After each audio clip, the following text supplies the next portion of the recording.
What is going on guys, Joe Moto here. Kung isa sa mga owner ng bagong 390cc ng KTM, mapa Dukeman, Adventure R, Adventure X, Enduro R o kaya naman itong SMCR na nasa likod natin ngayon, mukhang kailangan mong panoorin ang video na to. Big fan din po tayo ng mga KTM, lalo na yung KTM 390 Adventure R. Ang ganda kasi ng tindigan ng motor na yun. Pero may isa lang tayo napansin sa mga bagong 390 ng KTM, mga LC40 ng KTM, madalas siyang mag-stall lalo na sa mga low RPM. Well, halos brand new. Oh, ito na. Una ko napansin yun sa Duke 390 nung nag-review tayo, then sa SMCR at sa Adventure din. Ang hindi ko makakalimutan nung nagpagudpod Ilocos tayo gamit ang Husqvarna Vitpilen 401. Halos 20 times ata tayo nag-stall sa ride na yun. Dude, basahin mo, man. Uy! Ano ito? Philippine Arena. Oh, come on. Pero sige, laban. Uy, namatay pa makina! Ah! Namamatayan ako. At ngayon, nalaman ko sa isa nating kagrupo na may notice nga ang KTM when it comes to their 390cc engines. Kung tutuusin, matagal ng pinost ng KTM ang notice na to.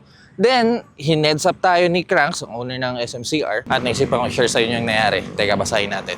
Recall of 2024 to 2026 KTM 390 Duke and 25 to 26 KTM 390 Enduro R, SMCR, Adventure R, and Adventure X. Update of engine control unit software. Valid for all markets. At KTM, uncompromising safety, engineering precision, and rider confidence are the foundation of every motorcycle. To maintain performance and reliability, KTM is implementing an immediate software update for the following models: KTM 390 Duke 24 to 26, KTM 390 Enduro R, SMCR, Adventure R, and Adventure X. Extensive quality testing revealed a condition that in rare cases could cause the engine to stall at low RPMs, while only a limited number of cases have been observed. Parang lahat ng nasubukang 390 nag-stall. KTM's taking decisive action to eliminate any potential risk and uphold the highest standard of performance and safety. An update to the engine control unit ECU software will be applied to all affected motorcycles. This update significantly reduces the risk of engine stalling, sa wakas, particularly at slow speeds or during deceleration. Ito nga, madalas nangyayari to, especially kapag nasa traffic light tayo, kung mag-U-turn kayo, while also improving rideability with improved low end torque and increased engine stability.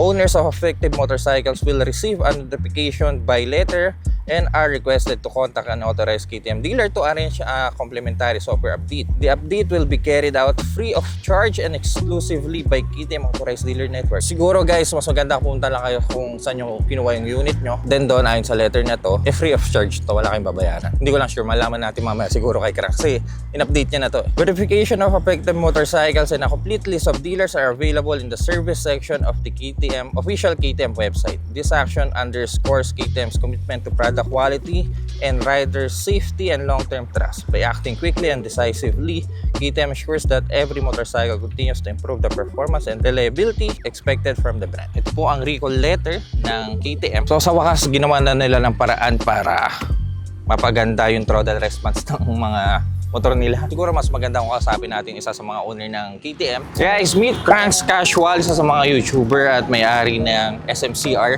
Gano'n nakatagal sa ito? Siguro mga 2 months. Kailan mo na-experience yung stalling issue ng KTM? Second day, napansin ko siya nung gumawa ako kasi nung parang umikot lang ako na video. Doon sa Petron. Biglang nag-stall dito lang, siya. malapit lang dito. Biglang, kala ko nawalan ako ng gas. Kasi first KTM mo to no? First KTM. Power, pag kunyari, dalawa kasi yung modes niya. So meron siyang street, di ba? Tapos yung sport. Sa street, dun yung medyo may konting delay. Pero pag nag-sport mode ka na, medyo mas responsive siya doon sa throttle response. So, saan madalas? Sa road ka? Sa sport. Talaga? Sa sport, sa sport. Ano may power gain ba? Oo. Parang mas feel mo lang actually yung power. Okay, so mas responsive Mas lang sport. responsive. Okay. So ngayong araw, balita ko, nagpa-update ka na ng Yes. software mo. Nagkaroon tayo ng update. After nung first PMS, aminin ko sa iyo na nung medyo lumala yung stalling. Papunta actually sa KTM Las Piñas, Gano'ng kalayo? mga 11 kilometers. So more or less 3 times akong nag-stall. Actually sa second gear siya na nag-uumpisa mag-stall. Tapos, nung pagpunta natin doon, mabilis lang yung proseso actually. ng KTM Las Piñas. Pero ang kailangan nyo lang, Cutie Pies actually, is pa-schedule kayo doon. Kailangan lang ng schedule para syempre mahanda nila yung kailangan nilang gawin sa inyo plus yung papers. Mapaprocess na kaagad yung update pagdating nyo doon pag dumating kayo on a specific time. Ay, nagbayad ka? May additional? Free siya. So Free yung ano niya, yung pag-update. Tapos mabilis lang. Siguro mga 15 minutes lang. 15 minutes lang siya, kumbaga yung tinagal ng buong update. So after nun, ano nangyari? Wala pa. Sa street, wala nang delay. Yun ang una ko napansin. Sa street pa lang, ramdam mo na kaagad actually acceleration. Yung torque actually. So medyo nanibago ako ng konti. Tapos nilipat ko ulit sa actual mode na lagi kong ginagamit, which is yung sport mode na walang traction control ABS. Nag-iba yung torque niya in response. Tapos, tinesting ko kasi normally, yung stalling issue nangyayari yan. Kunyari, sa stoplight, kakanan ka. Yun yung normally, kakanan ka or kakaliwa ka. Usually kapag mabagal ka, pag slow speed. Pag slow speed talaga, dun siya biglang mamamatay. Ngayon, wala. Okay na. So, Congrats. yeah, thank you. Siguro para ma-verify natin yung mga pinagsabi ni Clarks. Actually, yun nangyari. Sa bagong update, mas magandang subukan natin kahit dito lang. Para ma-share ko sa inyo kung ano man yung pakiramdam. SMCR again? Marami akong kilala na isang issue eh. Ngayon malaman natin kung nawala ba talaga. Ay, ngayon na lang ulit. Motored for today, super moto for today. Ay, oo nga.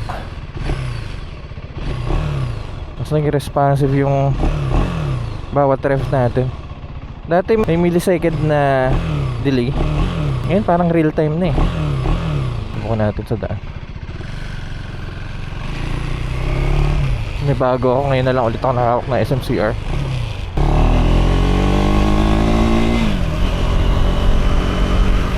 Dalawang buwan na rin ang nakalipas simula nung huling nakahawak tayo nito. Mas lumas yung power niya. 4th gear na ako pero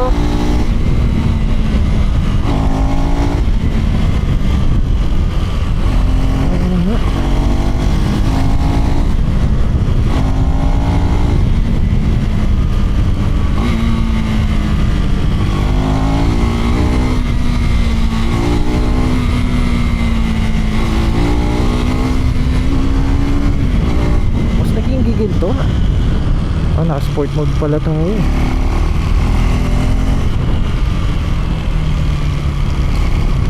Vibration given dyan na talaga yan. Single cylinder.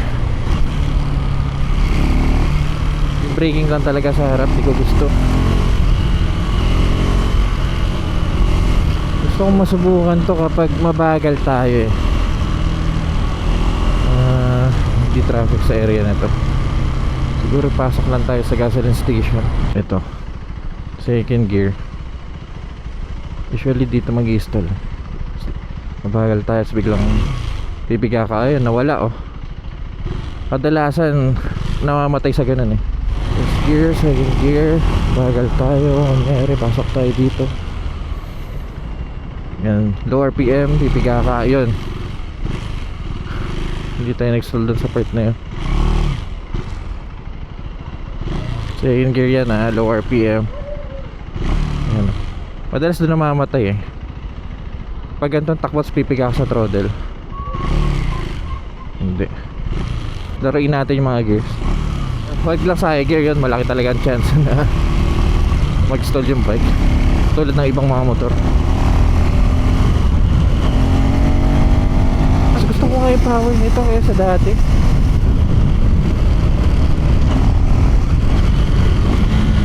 Grabe torque nito.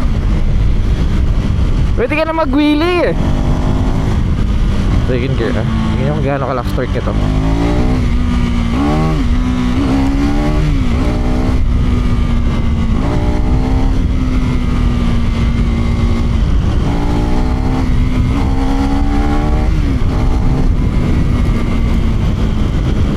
Masyadong malalim yung brake natin.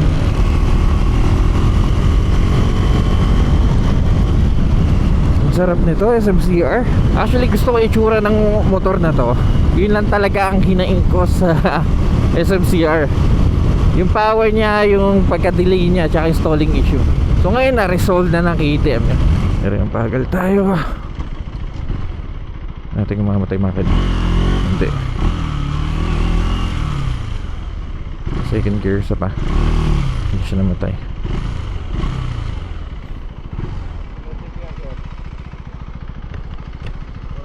$400. Dito sa Villar City guys, bawal ang 400cc below. Big bike lang pwede makadaan dito. Well, mga 400cc pataas. Weird, no? Well, yun yung rules ni Villar eh. Saan tayo magagawa to? Okay, dito sakaling nga bagal tayo. Second gear ha, ganyan. Spiga tayo. Okay na.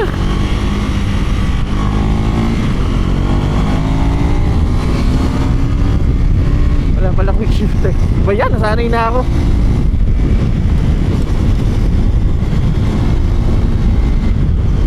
Gigil yung makakita nito sa sport mode. Nakakalansing ano yun? Ay, susi! Actually, third gear is 100 kph to. Ayan o. Suwabe na guys.